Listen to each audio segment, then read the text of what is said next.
3-point line and then maybe not at the free throw line. So, yeah, coach has us locked in there and making sure we're all getting our extra work in, extra free throws in. So that's definitely a focus. So super happy to go. We only missed 20 out of 22. So, yes, happy about that. The biggest question I want to ask you pumped your fists, and I think it was about the 2-minute mark when Todd took all you starters out. What's it like, that feeling, with everything that's gone on this week? Yeah, it feels good to get a win with the guys. So I was kind of doing a fist bump to actually the men's soccer team. So that's where that fist bump was coming from and who was aimed towards. But also just at the end of the game when you're getting subbed out and guys who practice hard all week get a play there at the end of the game, it's a pretty good feeling, and I love to watch those guys go out and play. So yeah, it's a great feeling when you're up by that much to let those guys go out and rock. Got a big chance this next, I guess over the next 2 weeks. Yeah. At Utah Tech next Thursday, week off, then you get CBU here. Yeah. Just talk about the focus. I mean, obviously you may get some time off just to rest and recuperate between that week, but just the I don't want to say the end is in front of you, but like these are a couple big games ahead. For sure. Yeah, I mean the end is near. Maybe is kind of what you're saying. So we got 7 more conference games. We know we're up there at the top of the conference, so everyone's going to try to knock us down and knock us off, and especially down at Utah Tech, I know they want to beat us pretty bad, so that's going to be an important game and big-time game for us, super fun. And then, yeah, back at home with CBU, who we know is top of the league as well. So, yeah, 2 big games, and like you said, we're going to have a few days to prepare for that, and we'll be ready. What was your reaction on Isaac's poster dunk in the first half? Yeah, it was sweet. That man he's athletic. He can jump. So not surprised to see it, but it's always fun to see it happen. Is there like one particular play or like play that you've seen your teammates do that like really shined in this game? I would say the alley-oop for Isaac Hawkins was pretty sweet. I think Tyler Hendricks, the way he shot the ball today was cool to see. And then guys just flying around. I think there was a few times in the game where guys just flew around, got a loose ball, and that's always awesome to see. So, yeah. Thanks, Trev. Yep, thanks, guys. Stuff.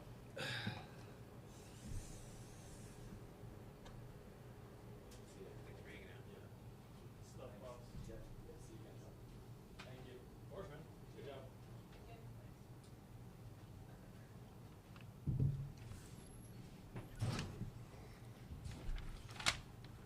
All right, I'll just start it out, and then you guys can ask some questions. Really proud of our guys tonight. I thought our effort was really good for 40 minutes. Got out in the first half, got a lead in the first half, kind of did some silly things, and then hit a couple big shots there to get us going in the second half. And there's a lot of things we talk about as a team. 2 of those is turnovers, limiting turnovers. We've kind of turned it over a few too many times this year, so only having 10 really helped us because we shoot the ball so well from the field. We're 52% again tonight. It's kind of been consistent where we're at. And so when you have 17 turnovers, that's just, 7 more times you don't get shots on goal. So we're really proud of our guys tonight from there. And then the free throw line, which has kind of been up and down. We've been really good some games and really bad other games. And they responded today and went 20-22 at 90% is huge for us. So just proud of the guys. It's this time of year. We talk about a few things, and it's kind of gets us a little low for about 3 or 4 games where it's dog days. You got to get up for every game. In our league, it's going to be a little tricky because you're playing guys 3 times.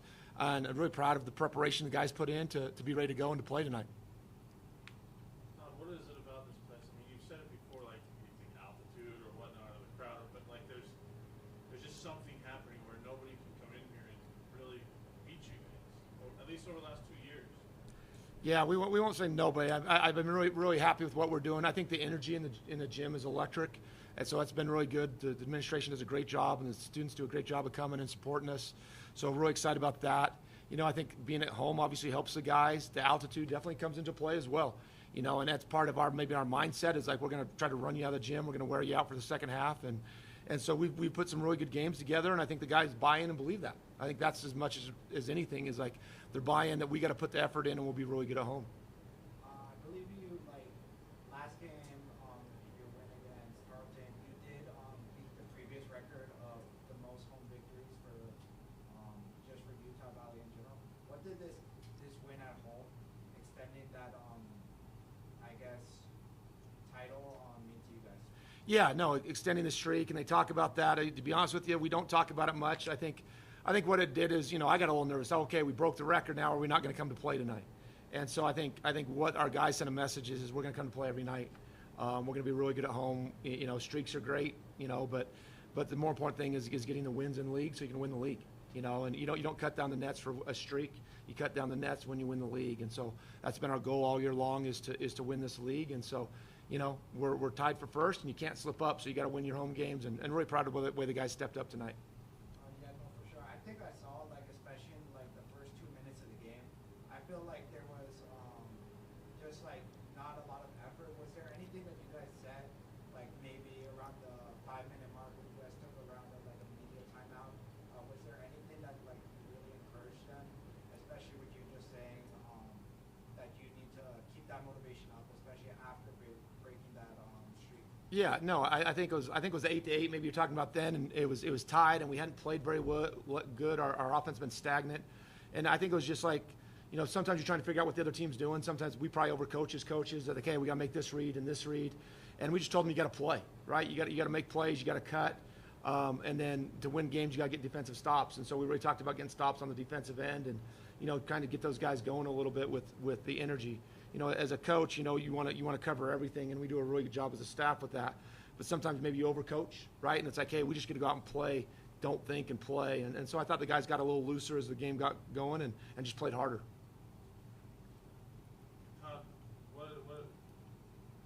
Tyler's had a good 2 games here, really good shooting-wise from 3-point. How can you get him going on the road, especially in the environment you're going down to next Thursday at Utah Tech, where it's tough to play?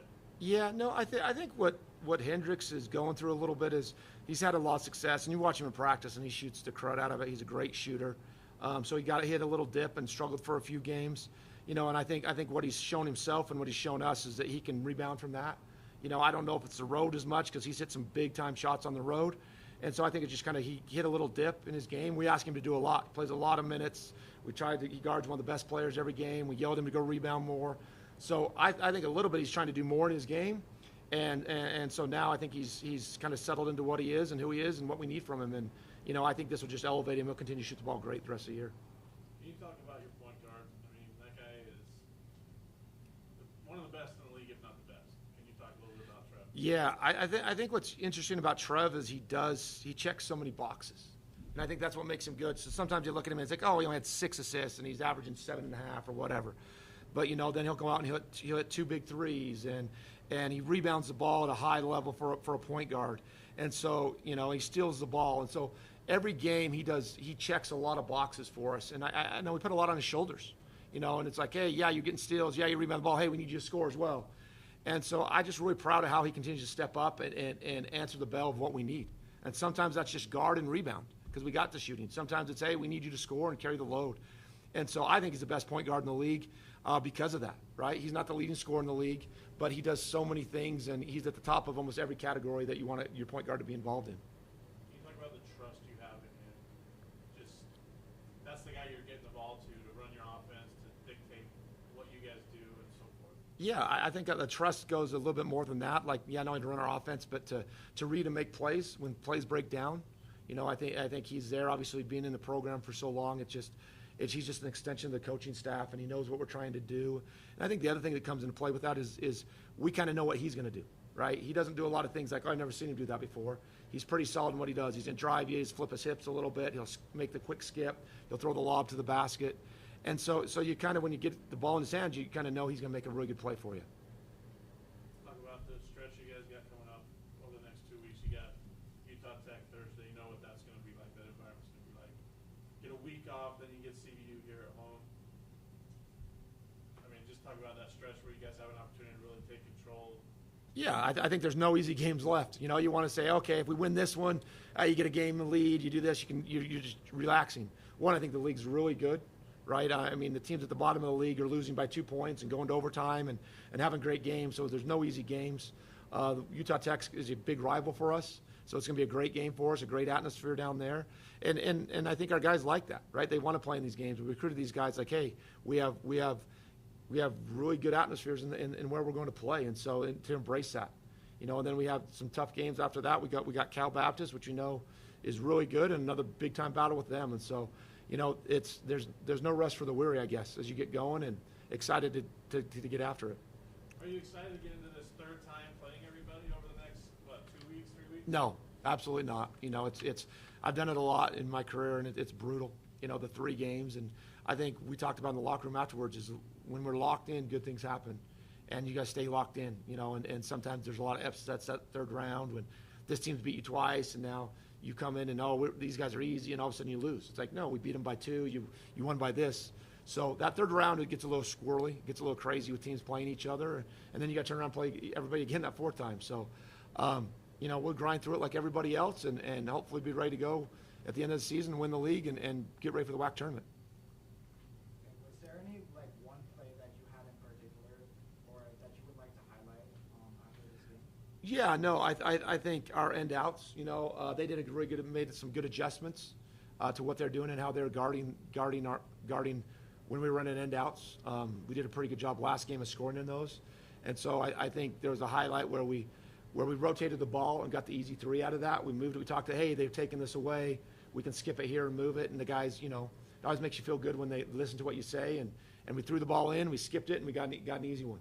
And, you know, those are little things as coaches you smile about. Maybe none of the fans realize what happened. It was like, hey, the guys listened, and we made the right call for them. So I'm proud of that. We had some big-time plays, obviously some highlight dunks. We could talk about those. But, you know, as a coaching staff, sometimes the little things are the big things for you that really make you say, hey, they are listening. They are bought into what we're doing.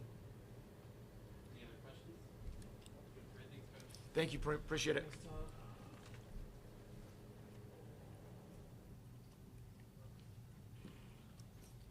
Do you ever get too high or too low? I mean, do you ever jump when, you see Isaac Hawkins throw down a dunk over one of their bigs?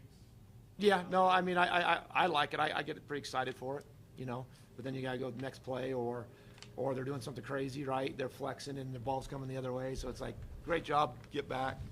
So, you know, it's good. And our guys feed off it. And we got some pretty highlight guys, and so it's been good. Thank you, guys.